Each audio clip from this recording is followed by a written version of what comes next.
Salam, selamat malam Bapak Ibu dan saudaraku yang terkasih.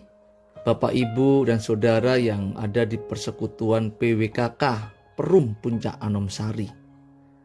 Tema renungan singkat kita pada malam ini adalah pengiringan yang benar. Apakah pengiringan kita belum benar, Pak?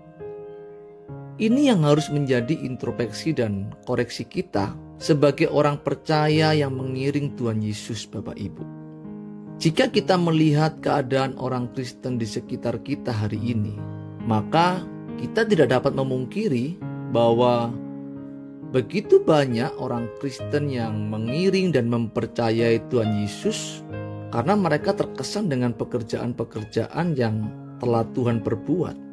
Tanda mukjizat serta keajaiban Tuhan yang hebat dan luar biasa itu membuat orang menjadi kagum sehingga mereka bersedia untuk mengiring dan menghormati Tuhan, Bapak Ibu.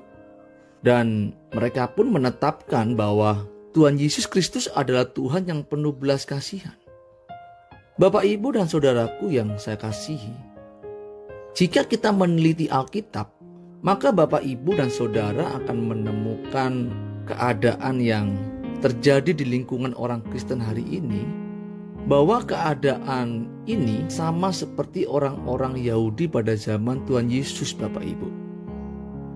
Mereka mengiring dan mencari Tuhan karena mukjizat dan hal-hal lahiriah. Bapak Ibu bisa membaca di dalam Lukas 19, Yohanes 6, Yohanes 12, dan di banyak ayat Alkitab Perjanjian Baru. Bapak Ibu bisa menemukan kebenaran-kebenaran ini.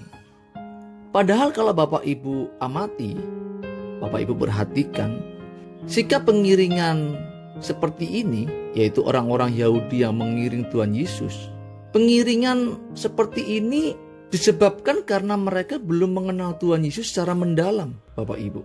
Dan kita sebagai umat Perjanjian Baru yang telah menerima kitab suci yang lengkap, tidak boleh bersikap seperti mereka seharusnya.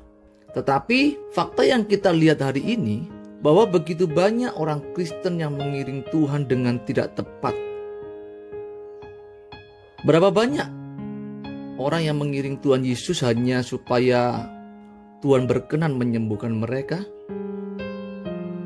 Berapa banyak orang yang mengiring Tuhan hanya supaya Tuhan berkenan memakai kuasanya untuk mengusir roh-roh jahat? Berapa banyak sih orang yang mengiring Tuhan hanya supaya dapat menerima damai dan sukacita? Berapa banyak orang yang mengiring Tuhan hanya untuk menuntut lebih banyak harta kekayaan di dunia ini? Berapa banyak orang yang mengiring Tuhan hanya untuk menjalani kehidupan ini dengan tentram, dengan damai, aman, dan selamat di dunia ini?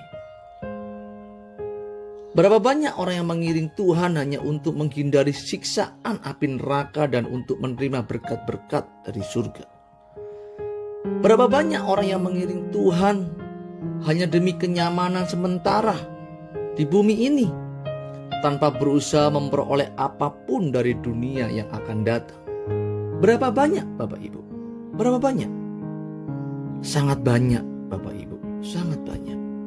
Banyak orang percaya yang mengiring Tuhan tanpa berpikir dan tanpa pengetahuan. Pikir mereka dengan mengiring dan percaya kepada Tuhan dan meyakini kuasanya, maka Tuhan akan merasa tersanjung sehingga memenuhi keinginan manusia. Dan jika mereka berseru-seru memanggil namanya, maka Tuhan seakan-akan tidak berdaya. Seakan-akan Tuhan tidak memiliki daya ketika berhadapan dengan manusia seperti ini. Ini pengiringan yang tidak tepat, Bapak Ibu. Perlu Bapak Ibu dan saudara ketahui bahwa semua pekerjaan dahsyat yang diperbuat oleh Tuhan bertujuan agar manusia dapat melihat dan mengenal Dia, supaya manusia bersedia hidup seperti yang Tuhan kehendaki dan bersedia untuk menjadi saksinya. Hidup dalam kesetiaan dan ketaatan dalam melakukan pekerjaan-pekerjaan Tuhan yang belum selesai. Artinya, orang percaya di ujung akhir zaman ini harus dewasa. yaitu memahami ajaran tentang kebenaran Allah. Mempunyai panca indera yang terlatih, sehingga dapat membedakan manakah kehendak Allah, apa yang baik, yang berkenan kepada Allah dan yang sempurna. Orang yang dewasa ketika berurusan dengan Tuhan, yang dipersoalkan bukan lagi mukjizat, berkat-berkat lahiriah, bukan, tetapi yang dipersoalkan adalah apa kehendak-Mu Tuhan yang harus aku lakukan. Ini loh pengiringan yang benar. Ini adalah pengiringan yang harus dikerjakan dan dikenakan oleh orang-orang percaya di akhir zaman ini. Kiranya renungan singkat ini dapat mengubah paradigma kita menjadi benar dan menjadi seperti apa yang Tuhan kehendaki. Tuhan Yesus berkati kita sekalian. Amin.